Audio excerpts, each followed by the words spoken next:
You are what you think. Good thoughts and actions can never produce bad results. Bad thoughts and actions can never produce good results. This is but saying that nothing can come from corn but corn, nothing from nettles but nettles.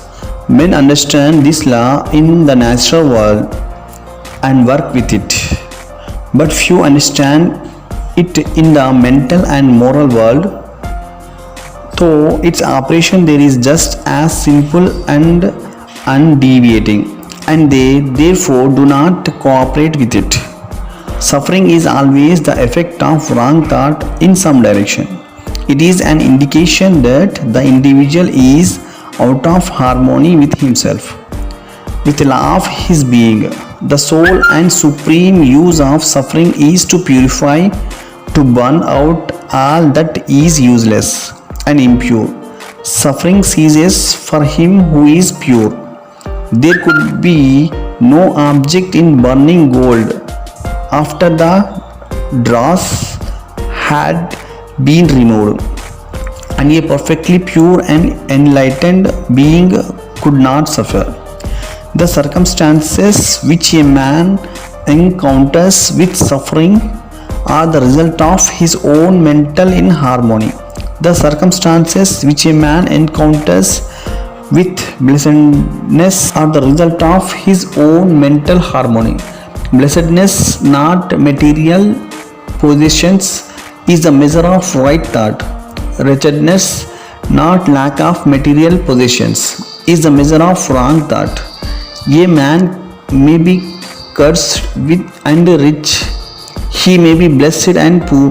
Blessedness and riches are only joined together when the riches are rightly and wisely used. And the poor man only descends into wretchedness when he regards his lot as a burden unjustly imposed. Indigence and indulgence are the two extremes of wretchedness. They are both equally unnatural and the result of mental disorder. A man is not rightly conditioned until he is a happy, healthy, and prosperous being. And happiness, health, and prosperity are the result of a harmonious adjustment of the inner with the outer, of the man with his surroundings. Discover the hidden powers within. A man only begins to be a man when he ceases to whine and revile and commences to search for the hidden justice which regulates his life. And as he adapts his mind to that regulating factor, he ceases to accuse others as the cause of his condition and builds himself up in strong and noble thoughts, ceases to kick against circumstances but begins to use them as aids to his more rapid progress, and as a means of discovering the hidden powers and possibilities within himself. Law, not confusion, is the dominating principle in the universe. Justice, not injustice, is the soul and substance of life. And righteousness, not corruption, is the molding and moving force in the spiritual government of the world. This being so, man has but to right himself to find that the universe is right, and during the process of putting himself right, he will find that as he alters his thoughts towards things and other people, things and the other people will alter towards him. The proof of this truth is in every person, and it therefore admits of easy investigation by systematic introspection and self-analysis. Let a man radically alter his thoughts, and he will be astonished at the rapid transformation it will effect in the material condition of his life. The aftermath of corrupt thoughts. Men imagine that thought can be kept secret, but it cannot. It rapidly crystallizes into habit and habit solidifies into circumstance. Bestial thoughts crystallize into habits of drunkenness and sensuality, which solidify into circumstances of destitution and disease. Impure thoughts of every kind crystallize into enervating and confusing habits, which solidify into distracting and adverse circumstances. Thoughts of fear, doubt, and indecision crystallize into weak, unmanly, and irresolute habits, which solidify into circumstances of failure, indigence, and slavish dependence. Lazy thoughts crystallize into habits of uncleanliness and dishonesty, which solidify into circumstances of foulness and beggary. Hateful and condemnatory thoughts crystallize into habits of accusation and violence, which solidify into circumstances of injury and persecution.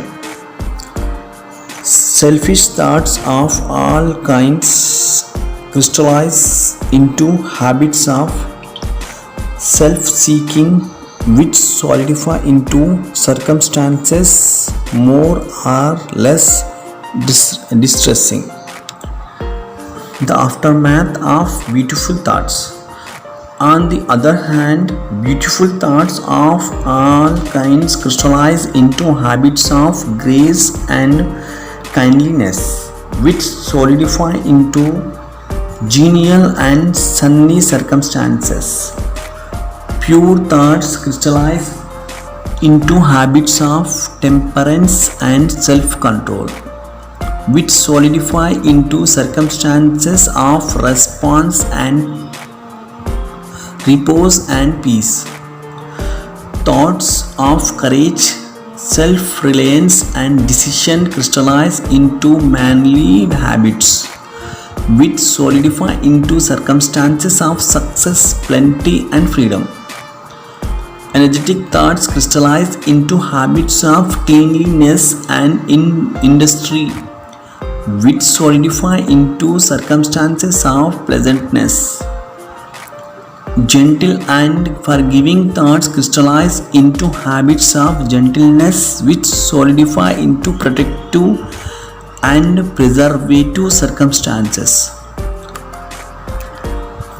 Loving and unselfish thoughts crystallize into habits of self-forgetfulness for others, which solidify into circumstances of sure and abiding prosperity and true riches. Thoughts shape your circumstances. A particular train of thought persists in, be it good or bad, cannot fail to produce its results on the character and circumstances.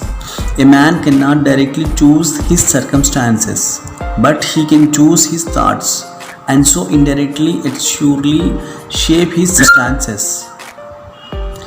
Nature helps every man to the gratification of the thoughts which he most encourages, and opportunities are presented which will most speedily bring to the surface both the good and evil thoughts.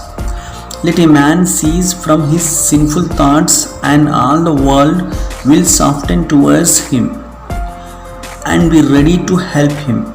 Let him put away his weakly and sickly thoughts, and lo, opportunities will spring up on every hand to aid his strong results. Let him encourage good thoughts, and no hard fate shall bind him down to wretchedness and shame.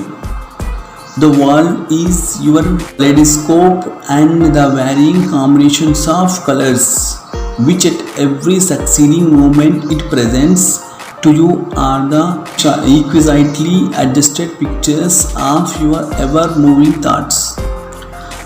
So you will be what you will to be. Let failure find its false content in the poor world environment, but spirit scorns it and is free. It masters time, it conquers space, it cows that boastful trickster, chance and beats the tyrant circumstance, uncrown and fill a servant's place. The human will, that force unseen, the offspring of a deathless soul, can hew a way to any goal, though walls of granite intervene. Be not impatient in delays, but wait as one who understands. When spirit rises and commands, the gods are ready to obey.